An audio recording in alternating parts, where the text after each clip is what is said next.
A knight in shining armor might look unbeatable, but the truth about what it really took to bring one down might surprise you.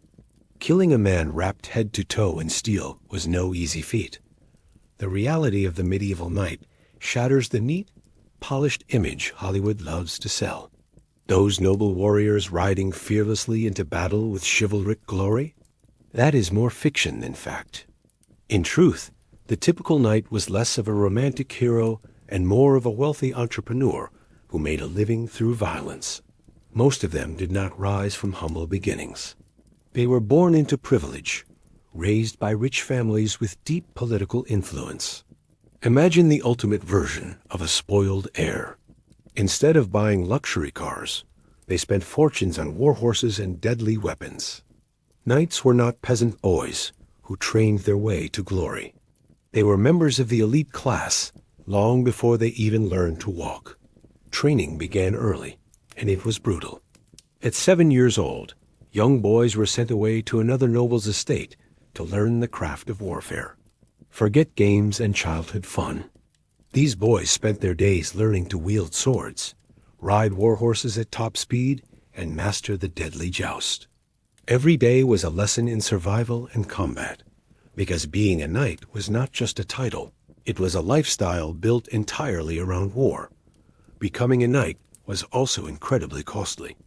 The financial burden was staggering.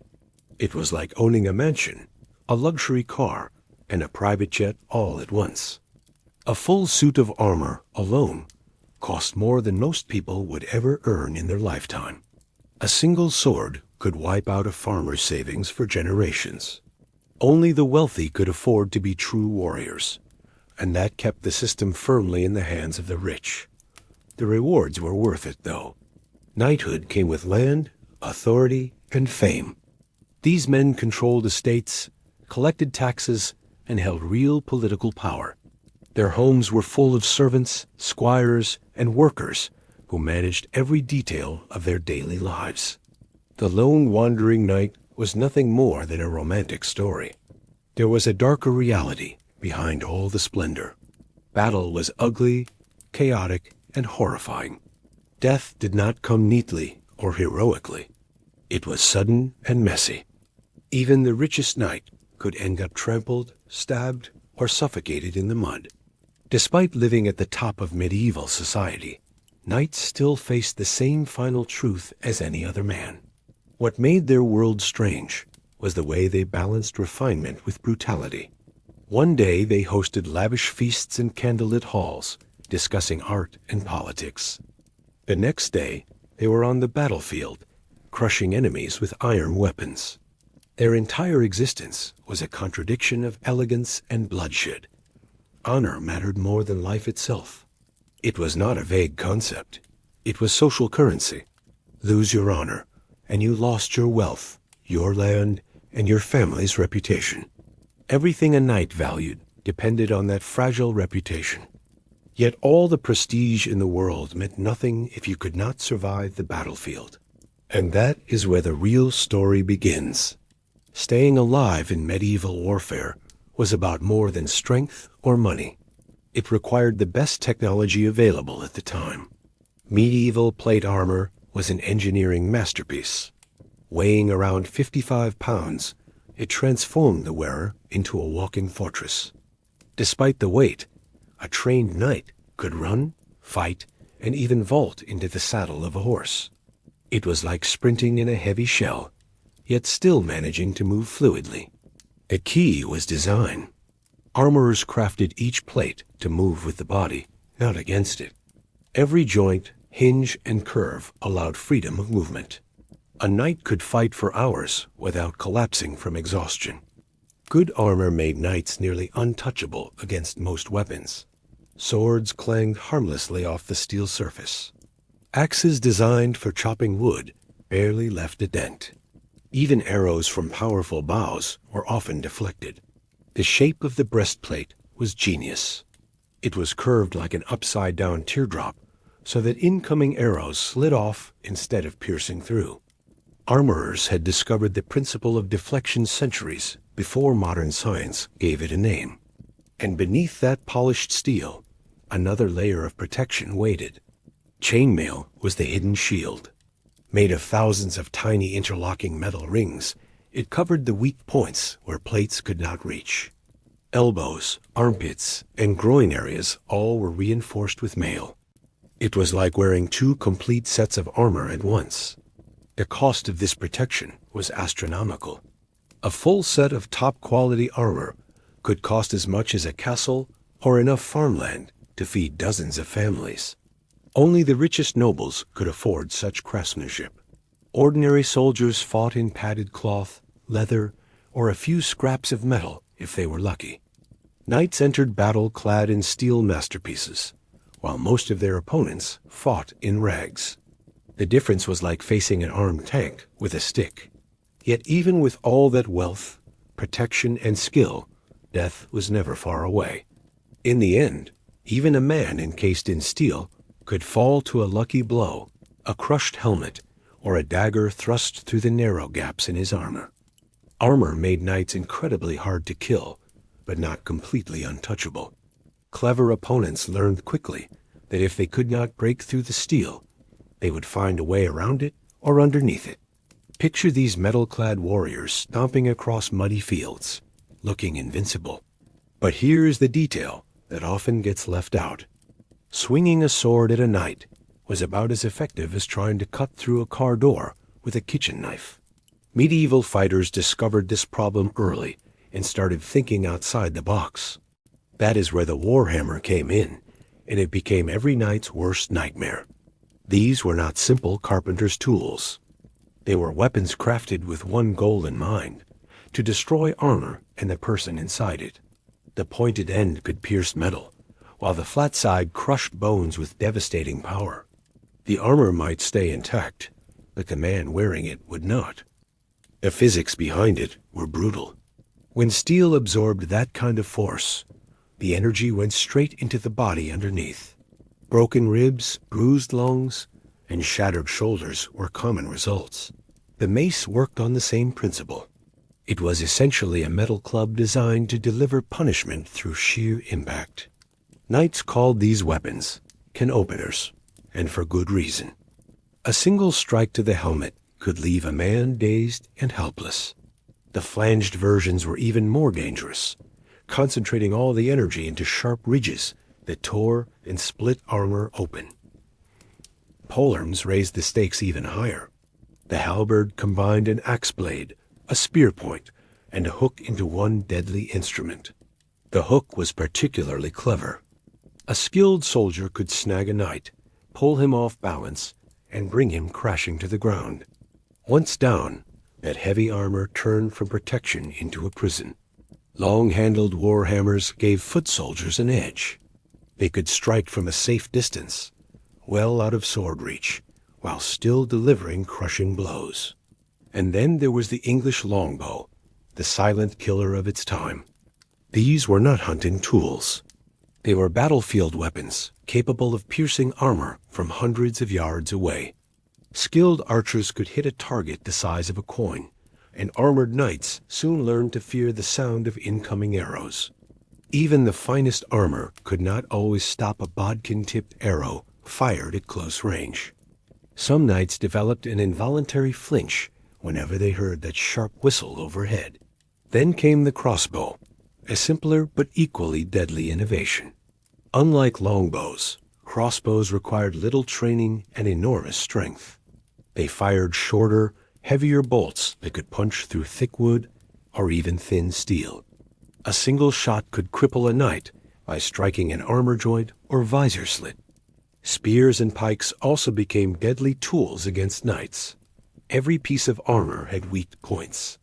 Knights had to see and breathe, which meant openings around the face. The armpits, groin, and backs of the knees were other targets where metal was thinner.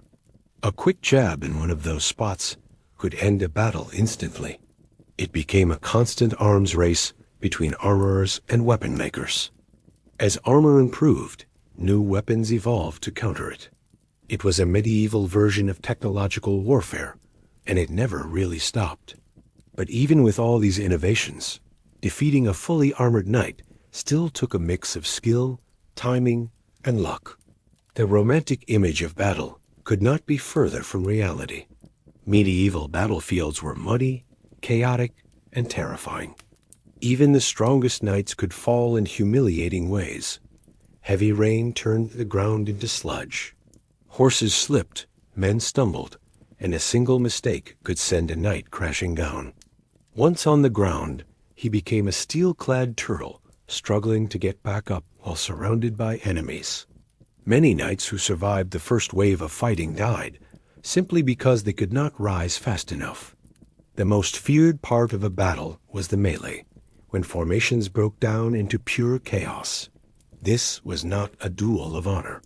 It was 15 men with axes, maces, and hammers all hammering away at one target. No matter how strong the armor, it would eventually buckle or dent. Either the metal would give way, or the body inside would. Sometimes the deadliest threats were completely accidental. Horses panicked, trampling knights who had fallen. In the confusion, allies struck down their own men. At Agincourt, French knights suffocated under heaps of bodies, trapped and crushed beneath their comrades. After the main battle, the horror continued. Wounded knights left on the field were finished off by foot soldiers carrying short daggers. These killers knew exactly where to strike. They would slip blades through the narrow eye slit of a helmet or between the joints of the armor. It was quick, efficient, and merciless. Warhammers were particularly cruel. Even when they did not pierce armor, the blunt force shattered what lay beneath. Knights often suffered crushed chests, damaged organs, or concussions that left them helpless. Archers knew another secret. They aimed for the horses, not the riders. A knight thrown from his horse became a slow, vulnerable target. Surrounded by enemies and struggling under his armor, he was as good as dead. The sad truth is that many knights did not die on the battlefield itself, but in the days that followed. Infection claimed more lives than swords ever did. A small wound in the wrong place could turn fatal without medical treatment. But even in that harsh world, knights continued to fight, adapt, and survive through courage, training, and sheer willpower. Even with all that impressive steel protection, medieval knights still had weak points that skilled enemies loved to exploit. The narrow slits in their helmets for vision were practically targets for anyone with a steady hand and good aim. These tiny openings had to be wide enough for knights to see the battlefield, but that also meant a lucky arrow or dagger could slip right through. Knights could not fight completely blind, so they had to accept that danger every time they lowered their visors. Then there were the breathing holes. In the heat of battle, wearing heavy armor while swinging a sword was exhausting, and knights needed air. Those small ventilation holes were perfect entry points for thin daggers or sharp arrowheads. Chroniclers from the time even described cases of knights being stabbed straight through these openings, a horrifying but precise form of death. Joints were another problem. Armor had to bend and move, so areas like the shoulders, elbows, knees, and especially the armpits required flexibility. These parts were covered with thinner plates or chainmail instead of solid steel. Skilled soldiers knew exactly where to aim their thrusts. The groin was another vulnerable area, since heavy armor there made walking or riding nearly impossible. The hands were just as risky. Knights needed to grip weapons tightly, which meant their gauntlets had to remain flexible. This left fingers and wrists more exposed. A well-aimed strike to the hand could completely disarm a knight, turning all that expensive protection into a trap. Not every knight wore perfectly crafted armor, either. Wealthy nobles could afford custom-made suits that fit like a second skin, but many others wore mismatched or repaired gear. Pieces taken from older sets often had thin spots or gaps where the metal had been weakened or poorly patched. Some armor was reused so many times that it no longer offered full protection. Knights learned clever habits to deal with these weaknesses. Many tilted their heads slightly when they saw archers take aim, letting arrows glance off instead of hitting their visors directly. Others fought with their arms close to their sides to shield exposed areas under the arms. Still, even the best fighters were only human. Fatigue, confusion, and the chaos of battle made it impossible to defend every weak point at once. Experienced infantry soldiers trained specifically to find and exploit those openings. But knowing where to hit was only half the challenge. Actually getting close enough to land the blow was incredibly difficult when facing a trained warrior in full armor. That is why medieval armies relied heavily on teamwork and coordination. Taking down a knight was never a solo task. When knights entered battle, defeating one was like trying to crack open a metal walnut with a table knife. Their armor worked too well for ordinary weapons. Ordinary tactics did not work, so foot soldiers developed new methods that focused on group attacks. They would swarm a knight from every direction, grab hold of his limbs, and wrestle him to the ground. Once he hit the dirt, it was over. A man weighed down by 55 pounds of steel was not getting up easily without help. Weapon design evolved too. Blacksmiths began making tools created specifically to deal with armor. The poleaxe became the weapon of choice for those facing knights. It had a sharp spike on top, a hammer on one side, and an axe blade on the other. Each part had a specific use. The spike could punch through a visor, the hammer could crush a helmet, and the axe blade could hook into armor joints and pull the knight off balance. Tactics also shifted. Instead of attacking the knight directly, armies began focusing on his horse. A mounted knight was nearly unstoppable, but once his horse went down, he became a slow, heavy target.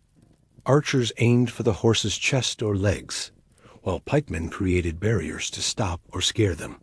Some commanders even used hidden pits or scattered sharp metal spikes called caltrops to bring horses down before the knights could reach their lines. Then came the weapon designed for the kill shot, the rondel dagger. These small, needle-pointed blades were made to slip into the tiniest armor gaps. Soldiers carried them as secondary weapons, perfect for finishing off a fallen knight. The points could slide through eye slits, under arm guards, or between leg plates and the chest piece. It was quick, efficient, and brutally effective. Archers developed new tricks as well. Instead of shooting straight at armor, they began firing at high angles, so gravity helped their arrows fall downward into open necklines or lifted visors. Special arrowheads called bodkin points were made for piercing metal. They were the medieval version of armor-piercing ammunition. Some soldiers went for even more creative approaches. They carried nets, ropes, and hooked tools meant to trip or drag knights off their feet. Once tangled, a knight's own armor worked against him. It was no longer about one-on-one duels or romantic notions of honor. It was practical, calculated violence designed to bring down the strongest warriors alive. These methods worked, but knights still managed to adapt and survive. Their endurance, training, and discipline often saved them in the chaos of battle. That is the part movies never show. Hollywood loves the image of a sword slicing clean through armor, but the reality was far different. In real medieval combat, killing a knight took strategy, teamwork, and an incredible amount of effort. The truth? Most knights could take a sword hit straight on and walk away completely fine. Their armor was basically a moving fortress made of steel, built to turn deadly blows into harmless clanks. Even the strongest warrior swinging with all his might had no hope of slicing through a well-made suit of plate armor. The blade would simply bounce off, like hitting a stone wall. But here's the part most people don't know. Knights weren't just surviving battles. Many were actually making fortunes from them. Instead of killing other knights, clever fighters would try to take them alive. The reason was simple. A captured knight was worth a fortune in ransom. Wealthy families would pay enormous sums to get their loved ones back. We're talking enough money to buy entire estates or villages. It made perfect sense. A dead knight brought you nothing, but a living one could make you rich. Old chronicles reveal details that completely destroy the movie version of knights. They weren't slow, stiff, or clumsy inside their armor. In fact, many could pull off athletic moves that seem impossible today. Some accounts describe knights doing somersaults and running with ease while fully suited up. Years of training in armor turned it into a second skin. For them, wearing it felt natural, almost like regular clothing. The idea of a knight barely able to move is pure modern fiction. And then there's another big misconception: the image of a lone knight charging into battle by himself. That's total fantasy. Real knights fought as part of organized groups. They had squires, men-at-arms, and support staff managing supplies, horses, and weapons. They followed planned tactics and battle formations. Each knight often brought several horses and a small crew of assistants. Warfare in the Middle Ages was teamwork, not solo heroics. Still, no matter how strong or skilled a knight was, one small mistake could end everything. That was the harsh reality. One bad step in muddy ground, and you could end up on your back with enemies piling on top. A loose strap or a crack in your armor could let a blade or dagger slip through. Survival often depended on chance as much as skill. A knight could dominate most of a battle, cutting down foes like a storm. But all it took was one unlucky moment, his horse rearing in panic, or a single arrow slipping through his visor, for everything to go wrong. Medieval battles were total chaos, and chaos didn't care how much armor you wore or how well you fought. And here's the grim twist. Many knights who survived countless battles ended up dying in ridiculous ways. A horse falling on them, getting crushed in a heap of bodies, running out of air inside their armor on a hot day. The very protection that saved them could also trap and kill them when things went wrong. In the end, life as a knight was a gamble every time they rode into battle. They weren't invincible warriors from legend. They were highly trained survivors taking dangerous chances in a world where luck mattered as much as courage. That's the real truth about knights, far removed from the polished myths of movies and fairy tales.